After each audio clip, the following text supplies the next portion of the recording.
घने और हरे भरे जंगल का नाम था नीलवन। यह जंगल अपनी सुंदरता और शांति के लिए जाना जाता था। चारों तरफ ऊंचे पेड़, बहती नदियां, रंग बिरंगे पक्षी और रात में चमकते जुगनू इस जंगल को जादुई बना देते थे। नीलवन में सभी जानवर मिल जुलकर रहते थे, क्योंकि जंगल की रखवाली करने वाले चार खास दोस्त हमेशा सतर्क रहते थे। ये चार दोस्त थे: वीरू शेर, जंगल का साहसी और ताकतवर रक्षक; गोलू हाथी, शांत स्वभाव वाला लेकिन जरूरत पड़ने पर पहाड़ जैसी ताकत दिखाने वाला; टिंकू बंदर, फुर्तीला, समझदार और मजाकिया; और चौथा था भोला गधा, जिसे सब कम समझते थे लेकिन वह बहुत समझदार और दूर की सोच रखने वाला था। चारों की दोस्ती सच्ची थी। वे रोज सुबह नदी किनारे मिलते, जंगल की बातें करते और हर जानवर की मदद के लिए तैयार रहते। एक रात नीलवन में कुछ अजीब हुआ।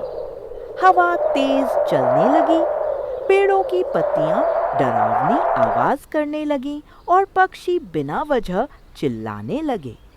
भोला गधा बेचैन हो गया। आज जंगल कुछ अलग लग रहा। वीरू ने इधर उधर देखा।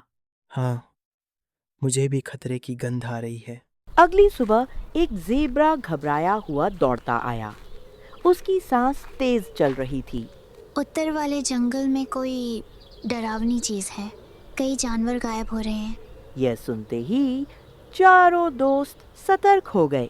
वीरू शेर ने कहा, अगर कोई हमारे जंगल को नुकसान पहुंचा रहा है तो हमें सच्चाई जाननी होगी। गोलू ने सिर हिलाया। हम सब साथ चलेंगे। टिंकू उछलते हुए बोला। चलो थोड़ा रोमांच हो जाए। भोला गधा गंभीर आवाज में बोला। ध्यान रखना दोस्तों, खतरा दिखने से ज्यादा पास हो सकता है। चारों उत्तर दिशा की ओर बढ़ चले, जहां जंगल और भी घना, अंधेरा और डरावना हो जाता था। रास्ते में टूटे पेड़, अजीब पंजों के निशान और जमीन पर घसीटने के निशान दिखे। चारों के दिल जोर जोर से धड़कने लगे।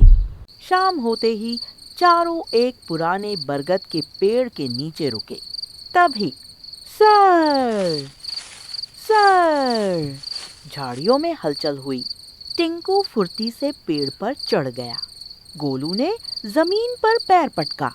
वीरू ने दहाड़ लगाई। भोला गधा ध्यान से चारों ओर देखने लगा, लेकिन वहां कुछ नहीं था सिवाय खामोशी के। सुबह होते ही चारों ने एक गुफा के पास कई जानवरों को बांधा हुआ देखा। तभी सामने आया एक भेड़िया। उसकी आंखों में लालच और चालाकी साफ दिख रही थी। भेड़िया हंसकर बोला, ये जंगल अब मेरा होगा। मैं यहाँ राज करूंगा। तू अकेला इतना बड़ा काम नहीं कर सकता। भेड़िया चौंका। उसने माना कि वह इंसानी शिकारियों के साथ मिलकर जंगल पर कब्जा करना चाहता था। वीरू ने भेड़िया का सामना किया। गोलू ने जोर से चिंघाड़ कर जंगल हिला दिया।